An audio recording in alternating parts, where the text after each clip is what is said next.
Hey guys, it's your girl Aubrey here, and I am back with another Aubrey's Learning Corner. Ooh, ooh, ooh, ooh, ooh. Okay, but anyways, so if you're new here, welcome, and to all my Illus fans that are always supporting me and being here for me, thank you for always coming and watching my videos. All right, now let's talk about what we are reading today. Now, we're going to be talking about transporting blood. Yep. Let's start reading about transporting blood. The circulatory and respiratory systems. The circulatory system is a network that carries blood throughout the body. All animals except the simplest kinds have some type of circulatory system. In some invertebrates, or animals without a backbone, as I think octopi don't have a backbone. I don't think they have any bones besides their beak, and that's why they can fit in extremely small holes. Like, I'm sure an octopus could fit through this, and it's not even the size of, like, it's just barely over the size of my palm.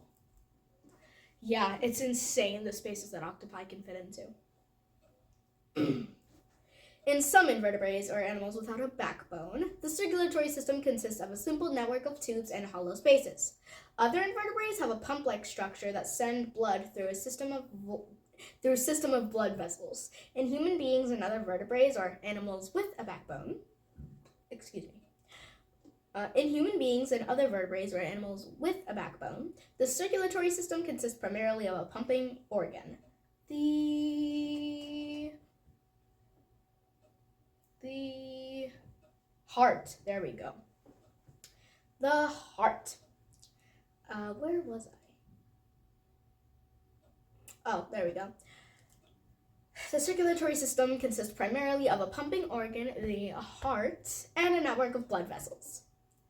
Circulatory systems. For the larger and more complex animals, circulatory systems are needed to complete the bringing of nutrients and oxygen to cells and the removal of wastes. Open systems. The simplest transport systems are known as open systems. In the nematode worm, blood fills the whole internal cavity, bathing the organs and sloshing around when the animal moves. Ugh. So imagine just like putting organs in this Sprite, if it was red, and just sloshing it around whenever you move, like extremely. Ugh, imagine if that was inside of you, that would be nasty. Ew. Ugh, that's nasty. Insects and other arthropods also have an open system, but it is more complex. A tubular kind of heart runs along the creature's back, pumping and emptying rhythmically. Blood vessels with valves to control the direction of flow may be attached to the long heart vessel. Closed systems. The closed circulatory system appears with earthworms. All closed vascular systems have hearts to drive the blood through the system. An earthworm can have multiple hearts to drive the blood through two longitudinal vessels that traverse the body along what we should call the back and the belly of the animal. Oh, wow. These major vessels connect to smaller ones, which in turn feed capillaries, where the exchange of gases, nutrients, and wastes occurs.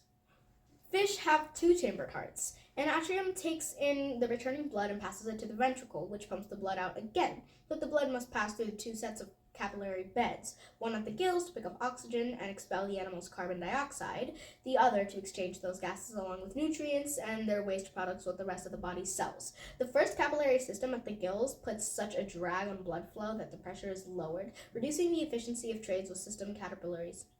I keep trying to say caterpillars. With system capillaries. Nevertheless, fish get by with this kind of circulatory system. This is a shoal of crescent tail big eyes. They have a crescent tail and big eyes, so it's relatable. Amphibians and reptiles have two circulatory pathways, one to the lungs to oxygenate the blood and one back to the heart to be pumped through the system. But the hearts in amphibians and most reptiles have only three chambers. Two atria take in blood, one receives oxygenated blood from the lungs and the other receives deoxygenated blood and waste products from the rest of the system. Both chambers empty into one ventricle, so blood that is only half refreshed goes back to the body. I think This happens with a paradise tree snake, which is an amphibian and or reptile. Paradise tree snake. Honestly, it does look so cool. The yellow belly with some green and black scales. It's really pretty. Birds and mammals and reptilian crocodiles and alligators are the only animals that have four-chambered hearts. Blood returning from the system with waste is received by the right atrium, moved to the right ventricle, where it is pumped to the lungs for carbon dioxide removal and a fresh cargo of oxygen. Returned to the left atrium and then into the left ventricle to be sent up on its way to the system capillaries. Or, I believe this happens with a grizzly bear because it is a mammal. We're mammals. We're mammals. Okay. So that's why there's no picture of a human on here. So it's basically explaining what's going on with the human body as well. Cephalopods, like the octopus and squid, solved the pressure problem by developing two booster hearts to force the blood efficiently through each of the gills and then back to the main heart, where the blood is driven through the system capillaries. Oh, this is where the California big eye octopus comes in. We have a lot of big eye stuff in the sea today. We have crescent tail big eyes and California big eye octopus. Alrighty. Well, what? Okay, come on. Well, that was all I've got for you guys today. But don't cry. Don't be sad. I'll be back tomorrow with a new thing to talk about in biology. Now, I will see you tomorrow, and always remember, it's cool to be a nerd. Nerds are smart. They learn so many different things like you and I are learning in this book. All right, now I'll see you tomorrow with a new topic in biology to talk about. Goodbye!